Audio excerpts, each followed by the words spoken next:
السلام عليكم ورحمة الله، حبايبي الحلوين، عاملين ايه؟ وحشتوني كتير كتير. انا ماما نونا، والنهاردة احكي لكم حكاية جديدة. حكاية ايه يا ترى؟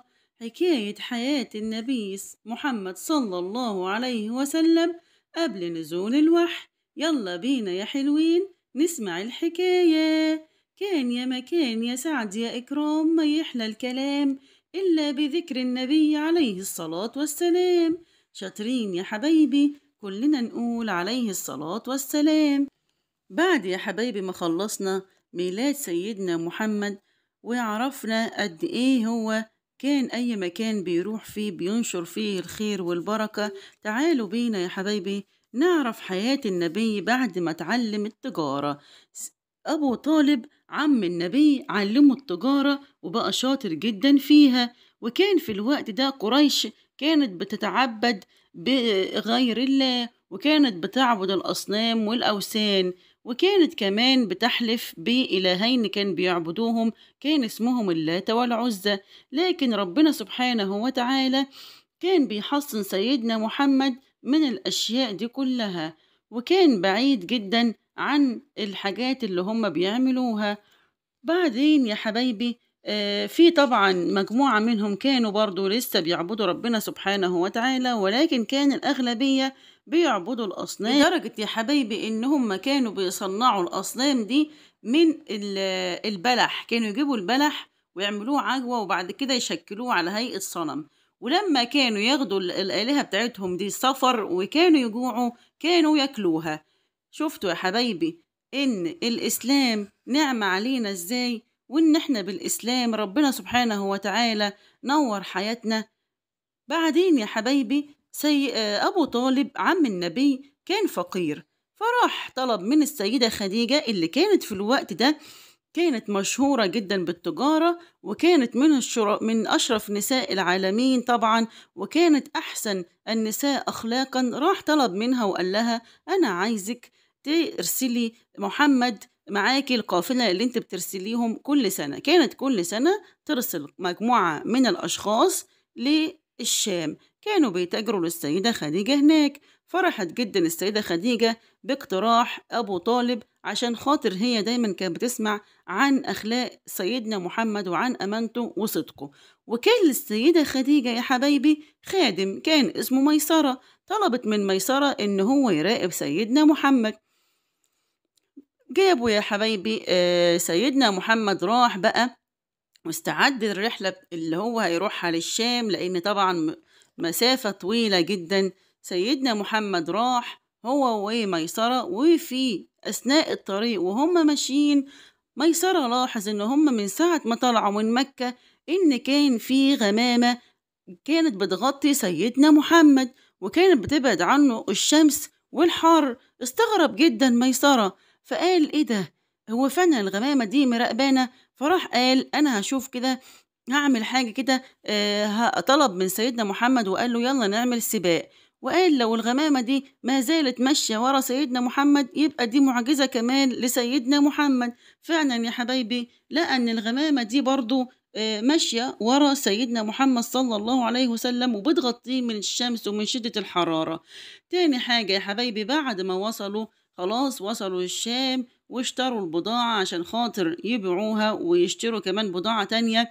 لاحظ ميسرة إن في شجرة، الشجرة اللي كانت قاعد تحتها سيدنا محمد كانت برضو بتغطيه وكانت بتبعد عنه الشمس برضو والحرارة. استغرب جدا واستبشر بسيدنا محمد. في راهب في الوقت ده جه قال لميسرة هو ده مين؟ راح قال له ده محمد وهو من قريش. راح قال له مفيش حد قعد تحت الشجرة دي إلا وكان نبي، وده يا ميسرة هيكون النبي بتاع هذه الأمة. فرح جدا ميسرة واستبشر بالكلام اللي قاله الراهب. بعد كده يا حبايبي بعد ما خلصوا بضاعتهم وكسبوا رجع سيدنا محمد هو وميسرة، وراح ميسرة أسرع للسيدة خديجة وحكى لها على اللي حصل وعن المعجزات اللي شافها ميسرة. استبشرت السيدة خديجة جدا بالكلام اللي قاله ميسرة. وبعدها بفترة شافت رؤيا السيدة خديجة إن في نور داخل بيتها. فالوقت ده كان عندها ابن عمها ورقة ابن نوفل، وهو كان لسه ملتزم بدين سيدنا إبراهيم، ما كانش بيعبد الأصنام زي البقية. راح قال لها: يا خديجة، لو كانت الرؤية بتاعتك دي صحيحة يبقى انتي هيدخل في بيتك نبي. فرحت جدا جدا بعد ما لقت أخلاق النبي صلى الله عليه وسلم، وبعد ما شافت الرؤيا، وبعد ما حكى لها ميسرة عن المعجزات اللي شافها لسيدنا محمد، قررت السيدة خديجة بعد ما كان بيتقدم لها سادات قريش، وبعد ما كان بيتقدم لها من كل مكان ناس كتيرة جدا وأغنياء ولهم شأن عظيم، وهي كانت بترفض.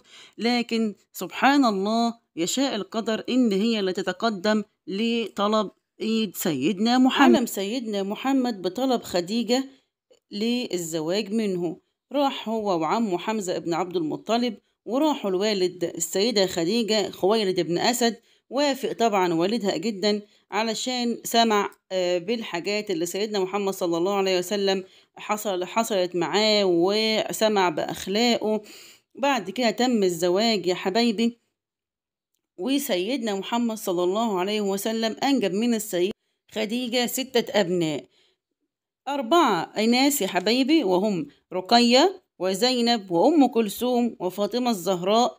وأنجب ولدين وهم مين يا حبايبي؟ عبد الله والقاسم.